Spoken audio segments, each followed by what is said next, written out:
Olá amigos, vamos à nossa videoanálise de fechamento do pregão desta quinta-feira, dia 27 de julho. O Ibovespa apresentando aqui uma leve alta de 0,41%, chegou a novamente testar essa região aqui de resistência, uma região na casa ali dos 65.624 pontos, está mantida ainda a tendência de alta do índice. Para confirmar ainda mais esse movimento de subida, precisa fechar realmente novamente acima dos 65.624 pontos. Então isso seria algo mais interessante para ter um movimento um pouco maior aqui para cima, mas como eu disse na última videoanálise, esse candle aqui já traz um significado mais negativo para a tendência, um sinal de enfraquecimento dessa tendência e principalmente deste movimento de subida. Então, num primeiro momento, não esperaria algo tão grande aqui para cima em relação ao Ibovespa. No entanto, se vier aqui para um movimento para baixo, sem ganhar muita força e gerar nova sinalização para cima, aí sim ganha um espaço extra para se ter um movimento um pouco mais forte para cima a favor da tendência. Lembrando, para que o índice perca essa tendência atual de alta de curto prazo, teria que voltar para baixo 64.600 pontos. Nos futuros, aqui no gráfico de 10 minutos do mini índice, recomendo essa entrada aqui na superação da máxima desse candle, depois de ter feito aqui um sinal de falso rompimento aqui de um suporte voltado para cima dessa resistência, ter batido aqui em cima dessa região, gerado uma correção um pouco maior, recomendei comprar na superação da máxima desse candle. Essa compra foi executada, mas no mesmo candle já foi acionado o stop, um stop mais curto devido à volatilidade mais baixa, que trouxe aqui então uma perda de 0,11%, capital total menos 0,14%. Depois eu recomendei uma nova entrada que eu não executei essa entrada. Depois da formação desse candle, não executei a entrada aí na faixa dos 910, não ficou nem um segundo acima desse patamar dos 905, não executei essa entrada, fiquei aguardando ainda nesse candle para que ele voltasse forte para cima dessa região, para gerar a continuidade da tendência de alta do gráfico de 10 minutos, mas isso terminou não acontecendo e essa recomendação foi cancelada. Pelo gráfico de 60 minutos, olhando para o próximo pregão, o que a gente tem aqui, o cenário no intraday é de indefinição. Esse movimento de baixo já trouxe uma expectativa de indefinição e aqui a gente tem um topo mais baixo que o topo anterior, mas esse movimento também ficou travado nessa região. É algo como se a gente tivesse aqui o início da formação de um triângulo simétrico, então temos uma tendência indefinida no gráfico intraday do mini índice. Olhando até mesmo para o próximo pregão no sentido de gerando algum sinal mais forte para cima, ficaria atento para operações na ponta compradora. No entanto, voltando para baixo da mínima do pregão de hoje, olharia com mais calma aí para operações de day trade, day trade na ponta vendedora, ou mesmo aqui um movimento fraco para cima, um movimento mais fraco para cima, seguido de um topo abaixo desse nível aqui, abaixo da máxima de hoje, chamaria atenção para venda.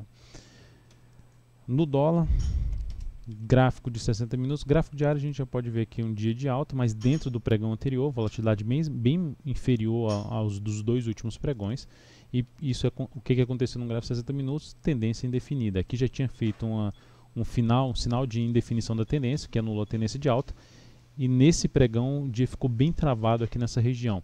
Então o dólar acima deste nível aqui, acima de um patamar de 360, chama mais atenção para se trabalhar na ponta compradora aí de day trade, principalmente usando essa região como um patamar de suporte num gráfico de menor periodicidade, por exemplo, um gráfico de 15 minutos, um gráfico de 10 minutos, gerando fundo acima dessa região de 360, seria mais interessante para a ponta compradora.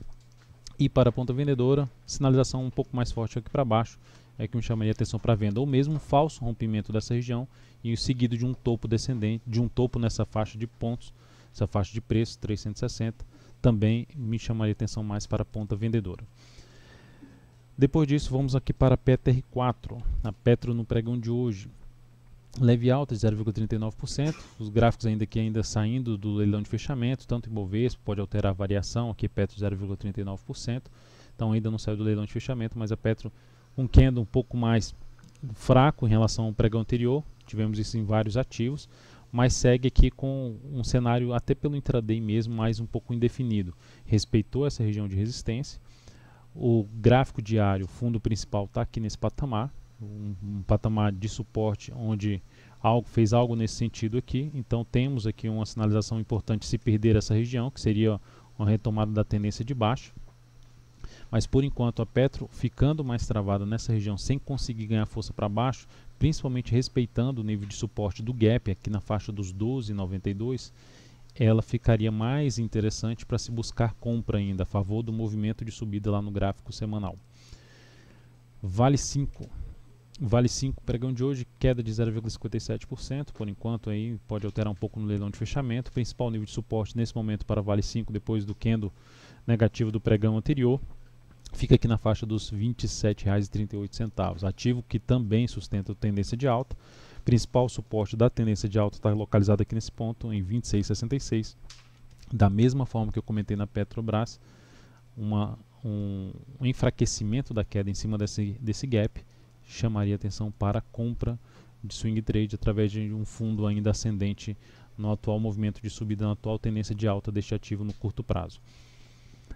Olhando para outros papéis, CSAN3, recomendei compra na CSAN3, está aqui em 36,01, a compra foi recomendada em 36,13, na superação da máxima do pregão de ontem. Eu já tinha comentado esse papel, que seria mais interessante ter um movimento para baixo, mas não descartei essa entrada, visto essa formação aqui, uma formação, ou seja, de uma correção mais no tempo de todo esse último movimento aqui de subida. Então essa formação que se assemelha a uma formação de uma flâmula, rompeu aqui para cima no pregão de hoje, mas não conseguiu dar sequência.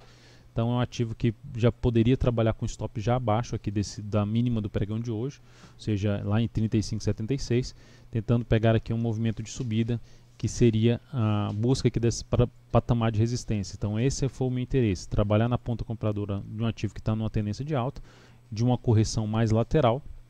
Então, dentro dessa correção lateral, expectativa de ter esse movimento para cima. Caso ela não confirme esse movimento para cima, perca a mínima do pregão de hoje, encerraria essa posição com stop mais curto aqui e ainda continuaria atento no papel para uma possível entrada um pouco mais adiante. Depois disso, o SUSB5. SUSB5, pregão de hoje alta de 1,52%, é uma posição que a gente tem aberto na ponta compradora. Rompimento da máxima de hoje confirma ainda mais a possibilidade de se ter um novo movimento aqui para cima a favor da nossa entrada. A entrada foi feita no pregão de ontem acima dos 14,18. Então o ideal é que esse papel consiga realmente romper a máxima do pregão de hoje, olhando até para o gráfico de 60 minutos. Ela conseguiu se recuperar, gerou uma correção aqui, um movimento bem mais, uma correção muito mais no tempo no gráfico de 60 minutos, o que traz uma expectativa de fazer algo nesse sentido a partir do próximo pregão, que seria interessante para a ponta compradora, para a nossa posição de compra. Se perder a mínima do pregão de hoje, já não seria algo interessante continuar nessa posição. Logo, podemos trabalhar já com stop aqui abaixo dos R$ 13,87 nesse ativo. Então, o fechamento saiu aqui dela, com alta de 1,37% e 14,04%. E a CSAN3, que a gente acabou de mencionar, fechou em 36,02. O fechamento aqui já da saída do leilão de fechamento da Cosan. Na sequência, então, vamos falar de HGTX3. HGTX3, ativo que vem aqui para um fechamento em alta de 2%, uma recuperação em relação ao candle forte do pregão anterior. Ficaria atento aí nos próximos pregões, na expectativa que esse papel fez esse movimento, faz aqui uma correção e pode fazer um novo movimento aqui para cima, ainda dentro de um movimento de subida, no meu entender, pelo gráfico semanal. Isso traria uma expectativa maior de gerar um movimento de alta. Então é um ativo que pode trazer uma opção de entrada a partir do próximo pregão, no rompimento aqui dos 20,45, rompimento na realidade de superação da máxima no pregão de hoje, com stop para baixo aí dos 20,02 ou mesmo dos R$ 20 número redondo. Então é isso, amigos, muito obrigado por sua atenção. Lembre-se de dar um like na videoanálise se ela estiver sendo útil para você de alguma forma. Um grande abraço e até o próximo pregão.